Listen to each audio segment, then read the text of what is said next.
Hi all, Wolf Lord Rho here. Today, Lion Week continues, and we are covering the events of Lionel Johnson's arrival at Macragge, the homeworld of his brother Roboute Guilliman, Primarch of the Ultramarines. So, first off, the events we are covering today are from the Horus Heresy novel, The Unremembered Empire, by Dan Abnett. So, if you haven't read this book, go check it out first and then come back. As always, this is the best way to enjoy the lore in my humble opinion, and we also help to support the Great Games Workshop and Black Library this way, because without them we wouldn't have the lore that we know and love. So the more we get, the more happier we will be. But with that said, let's waste no time and jump straight in. Gilman had assembled an honour guard of 9,000 Ultramarines around the edges of the square. They stood in perfectly mediated blocks behind their respective company standards, their polished war gear glittering in the daylight. Between each company formation was assembled either a mechanised armour formation or an army battalion. Gilman was offering his brother an honour guard of almost 47,000 fighting souls. Not to mention the million or more civilians crowded into the adjacent streets for a glimpse of the Lion Lord and his famous warriors. Uton had told Gilman that street hawkers and vendors were doing a brisk trade in cheap icons and badges, displaying the iconography of the First Legion. "So my people think he will save them when I cannot?" Gilman had asked as he strapped on his plate. Uton had blown a raspberry. "They celebrate the moment, you foolish boy," she replied. "They welcome his arrival. He is noble and he is loyal." Gilman nodded. "Are you jealous of him?" Uton had asked. "No." "You are. You are. Because he is Lord of the Firstborn. I never thought I would see such jealousy in you, my dear sweet lord. It does not become you, but it is also rather sweet." Gilman had growled something indecipherable and then demanded his armourers adjust the servo fit of his pauldrons. "Of course," Uton had added, thoughtfully. "He is Lord of the First, and thus first of your equals. But he was not the first found." "What, woman?" "Horus was the first lost son to be found. Look how well that ended, my lord." Gilman had looked at her and laughed. He couldn't stop himself. It had felt good. "First is not always best," Uton had said, also laughing. "My 8th found lord of the 13th Legion. Look who has an empire." So Gilman is jealous of the lion because he is the firstborn, Lord of the First. That's an interesting one, as the Primarch's age is pretty much immaterial. I mean, they don't really age as such. The lion may have been the firstborn, but for how long? An hour? A day? The Primarchs were all stored in their incubation capsules when the Chaos Gods spirited them away from Terra. So they are basically the same age, as it were. So is it more a title thing? The lion is able to say he is the first, something Gilman will never be able to match. No matter how many worlds he conquers, how big his empire of Ultramar expands, he will never be able to say he is the first. His legion, of course, though. Well, the Lion's Legion was absolutely firstborn. They operated as a legion for the Emperor before any other. They have a history no other legion can match. Although most of it is most likely secret, knowing the Dark Angels. Again, that's something Gilman may be a little envious of. As fantastic as the Ultramarines will be, they will never be the First Legion. That's an interesting one. Still smiling, Gilman had looked at her. "Be careful what you say," he had told her. "Whatever I have, my beloved brother Horus has an empire." "The point is," she replied, "the people of Macragge know that 2 Primarchs are logically better than 1. The trumpet screamed, lifting him from the memory. An aide stepped to Gilliman's side and presented him with a gene reader. "Given," Gilliman said. Overhead, the starport airspace opened and the void shield slid aside. Ships descended from the shadow of a fleet flying out in the atmospheric murk. First, stormbirds painted void black, the leading edges of their wings flecked in dark green. Behind them, in formation, landing ships, Thunderhawks and Thunderhawk bulkers and troop landers. They were not just in formation, they descended in perfect aerial synchronicity, in a precisely integrated and orchestrated ballet. He's showing off, Gilliman thought. He smiled. I would too, if the situation were reversed. Another small point there, but important. The Lion wants to impress Roboute. You may be Lord of Ultramar, but I am Lord of the First, Lionel Johnson. The ships began to land, 4 by 4, in perfect sequence. Along the top of the colonnade, the timing of their touchdowns was almost embarrassingly precise. 4, then 4, then 4, each grouped together. Their downdraft obliterated the trumpet fanfare and even the constant howl of Titan war engines. Drop hatches and ramps opened and released with similarly pin-sharp timing. Formations of Dark Angels strode down the ramps onto the colonnade and entered the square. They stepped as one, each beat perfect, each warrior gleaming and uniform. The spread was seamless. Squads widened and melted into and through each other, forming a perfect double wall, all still marching in step, never missing a beat. The drill discipline was the most impressive Gilliman had ever seen. He's showing off, he thought again. Gilliman noticed the details of particular weapons carried by the Dark Angels. Beam and projectile weapons of various kinds that even he did not immediately recognise. The First Legion had arsenals containing devices unknown to all the other legions. The Dark Angels had been the first created, and their history predated all other institutions of Legiones Astartes. They were, in many regards, the prototype. It was said during the latter years of the Unification War and the first years of the Great Crusade, before other legions had been constructed, the Dark Angels had known and done things that no other legion was privy to. They had built their strengths and identity in that era, in isolation. That identity had needed to be complete. Where there was only one legion, that legion had been obliged to contain all the specialisms. Gilliman knew that the 6 hosts or wings of the Dark Angels represented specialisms of every school. Gilliman had also heard tell of secret orders and mysterious hierarchies within the ranks of the Dark Angels. Hierarchies of knowledge, trust, and authority invisible to outsiders. It explains some of their curious insignia, which sometimes bore no relation to rank or company structure. Like their lord, the warriors of the First Legion were coded, shrouded and ciphered. They kept secrets well, perhaps too well. This was a legacy, Gilliman believed, of the formative days when they were alone and had no other legion to rely on. Without any sign or signal, the Dark Angels suddenly stopped their drill and froze, as one singular form. Perfect. Perfect.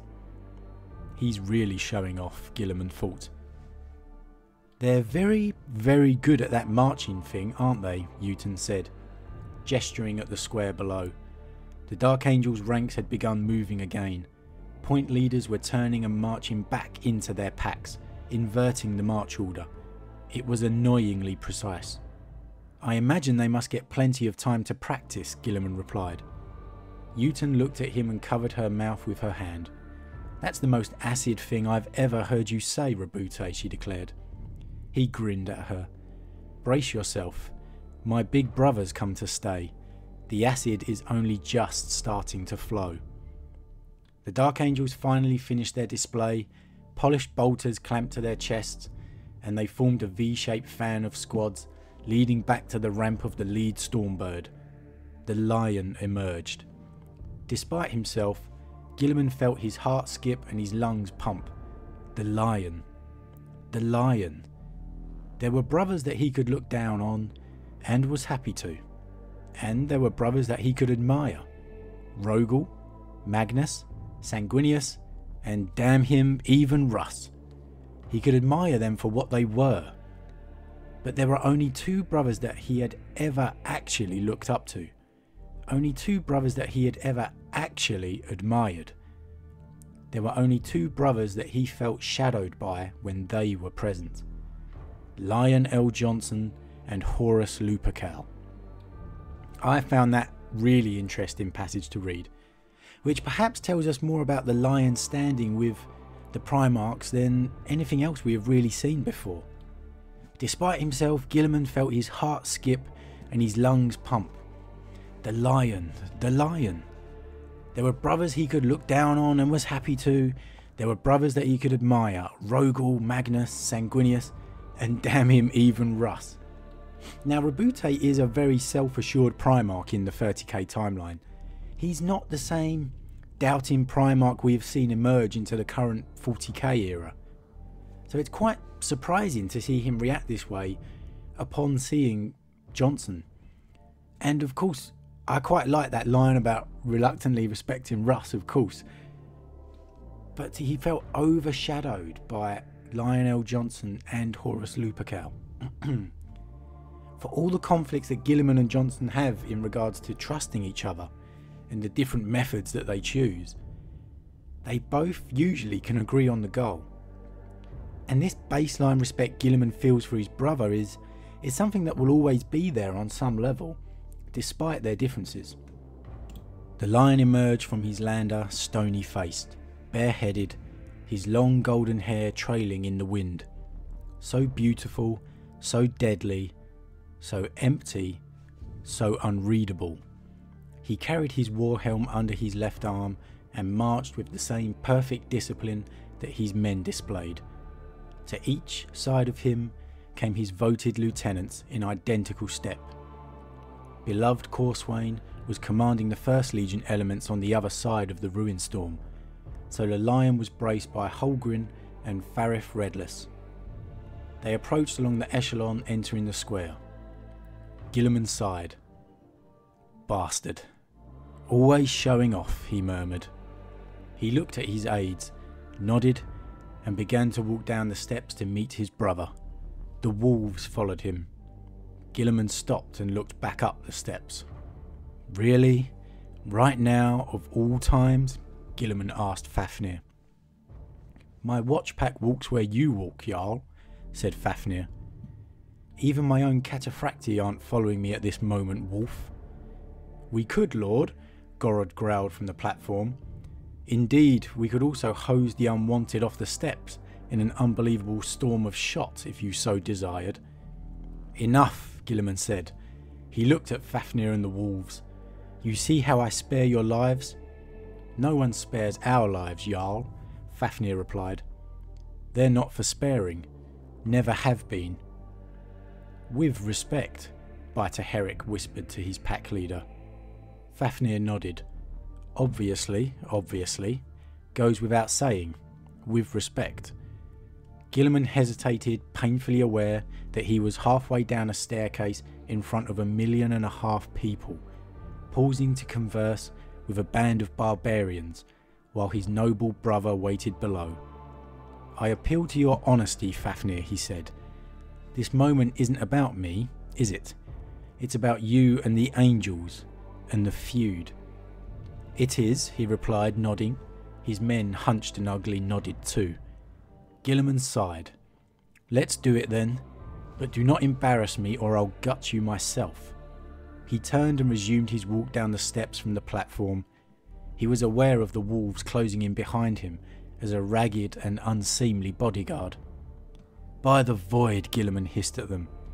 You know you're making me look like an idiot? Like a heathen king of Illyrium?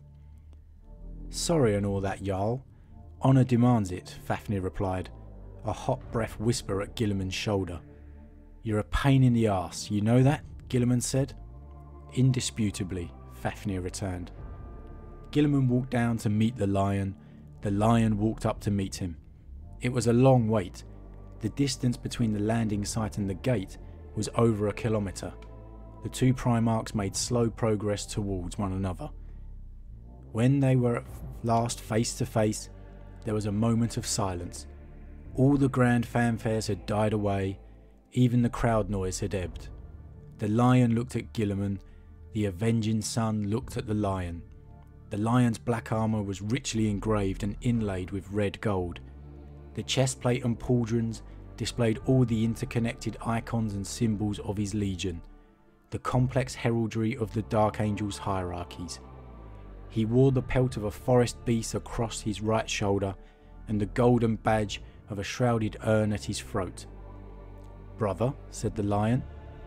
"Brother," replied Gilliman. "Well met." "Not before time," said Gilliman. "You do me a great honour with this show of force," the lion said, gently indicating the square around them. "And you do me an honour with this display drill," Gilliman said. The lion smiled, nodding appreciative. He handed his war helm back to Holgren. "Has it really been so long, Roboute?" he asked, and abruptly embraced Gilliman in a clash of armour. "No, no," Gilliman replied, swallowing hard. His war helm had been knocked off out of his grip with the abruptness of the lion's embrace, and was rolling on the marble paving behind him. "It's good to see you," he said, forcing control of his voice. The lion broke the embrace and nodded. He bowed, picked up Gilliman's fallen helm, and rose again. "And good to see your extraordinary light. You must tell me about that." "I will. But there is another, more immediate matter," Gilliman said, hoping his composure had remained intact. "Of protocol," he added. "The wolves?" replied the lion. "Just so," said Gilliman. The lion nodded and turned away from Gilliman. He looked down at Fafnir. "Name yourself, Wolf. Let's get this done." "I am Fafnir, dear lord." "Are you of the Cest? I recognise the markings." "I am, lord." "Let's take the smack, Fafnir. Will it come from you?" Fafnir straightened to his full height. The feud between the angels and wolves had existed since Dulan. It was a ritual for them to field champions every time they met. "Yes, lord," Fafnir said. "I crave you advance your champion." Brother Holgren and Redloss stepped forward. "I'll be my own champion," the lion whispered. There was a hint of a smile on his lips. "No," said Fafnir.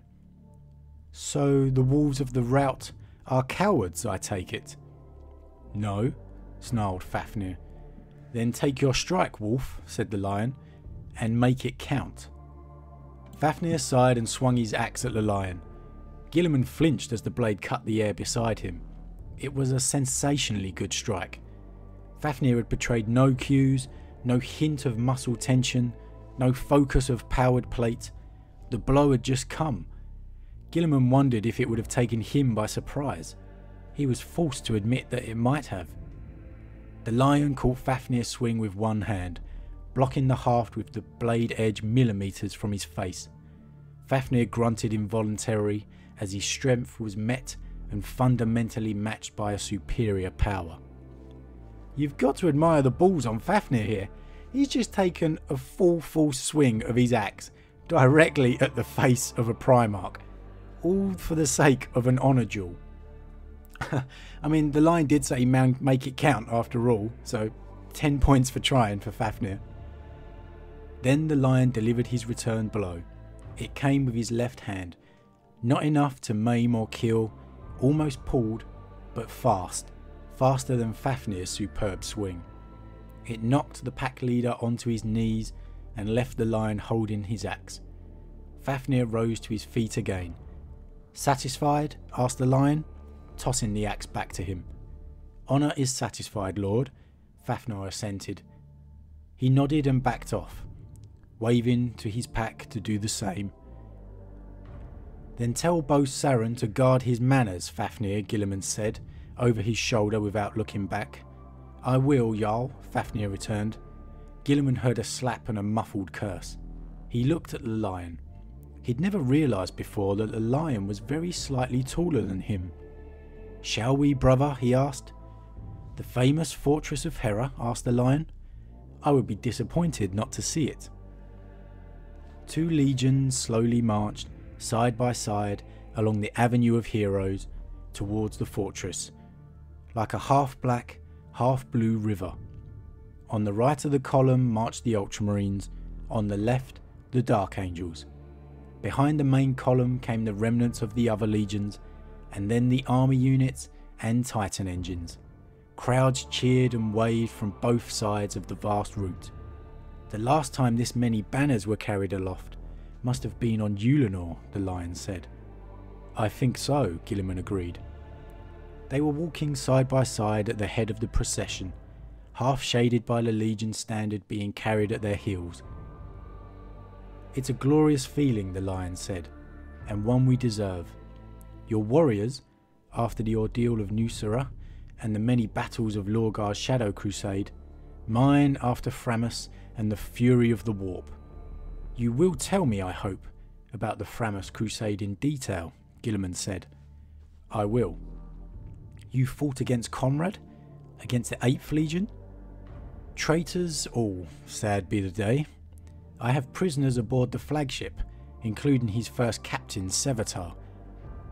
What the lion is not revealing to his brother here is that he also has Comrade Kurz, Primarch of the Night Lords, loose aboard the depths of his flagship, keeping his secrets close once again." Gilliman glanced sideways at his expressionless brother. "Have you interrogated him? Have you rooted out the cause of this treason?" "Have you?" asked the lion. "In your wars against Angron and Lorgar? Have you identified their argument?" "It is the warp," replied Gilliman. "It is an infection, a pollution of the soul. The horrors I saw heaped upon Angron by one he considered comrade. Our brothers, even the Lupercal, have not turned against us. They have been turned."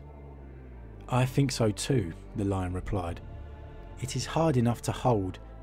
I cannot possibly imagine having cause to turn against our father and Terra, but I can at least conceive of the possibility of a cognate argument for dissent. This treason, it spreads like a plague. It is contagious. It is, which is why I imagine you came to me." The lion glanced sideways at Guilliman. "Roboute, such a question. Your ships were not lost, brother. They were heading for Macragge when the storm struck. I have read the flight logs. Did you fear I'd turned with Horus and become a threat to our father? Have you come to sanction me, like Russ's wolf pack?" The lion laughed. "My dear Roboute, I did not think for a moment that you had turned. I thought you'd done much, much worse." He looked at Gilliman. "I think we both know you have." He glanced at the castrum ahead, the towering bulk of the fortress of Hera. "This is quite a place," he said. "I am impressed. I expect a proper tour and inspection." The lion's such a great character. He drops a line like, "I think you've done much worse," and then just casually carries on with, "and I expect a tour and inspection." What a great meeting this was. 2 Primarchs who, for so long in the lore, were really sidelined during the heresy, and we are finally treated to what actually happened, what they were really up to. I really like that there's no question from Guilliman about the lion's loyalty. The topic is, have you come to sanction me? For all the talk about Dark Angel heretics in the current timeline and Luthor turning the Legion back on Caliban traitor, there doesn't seem to be any doubt at all from his loyal brothers regarding the lion's loyalty. It's never in question. Even the Emperor has a line about not doubting the lion when Malcador questions it. This is an example of the lion being really well written as a character. We have some out of character moments in the Horus Heresy novel series, But here, Dan Abnett, the author, really nails him perfectly. The honour-bound knight elegantly putting on a talk with his brother, but all the while you know he is analysing everything, offering information but not revealing everything, keeping his most important secrets to himself, not mentioning Kurz. And of course, what he hasn't also revealed to Guilliman is that he currently has the rest of his legion stationed in drop pods, ready to deploy instantly on his command should he find something amiss with his brother on Macragge. We see some good character development from Lionel Johnson and Roboute Guilliman in this series, and I'm really looking forward to talking about the possible Lion return in the current timeline and how both brothers would react. But what did you guys think of this? Did you enjoy this meeting of Primarchs? Was the Lion right to doubt Guilliman? Were you surprised that Guilliman held his brother in such high esteem? Should the Lion have revealed that Kurz was loose aboard a sealed deck on his flagship somewhere? And what do you think the Lion thought Guilliman was up to? As always, a huge thank you to all of my subscribers. It really means a lot for all of your support. You guys really are the best. If you're new, please consider subscribing to help the channel continue to grow. I'm going to try my best to keep improving the channel as it grows as best I can. If you enjoyed this particular vid, then why not consider dropping a like on it too. But with that said, I am off, and I'll see you guys again real soon.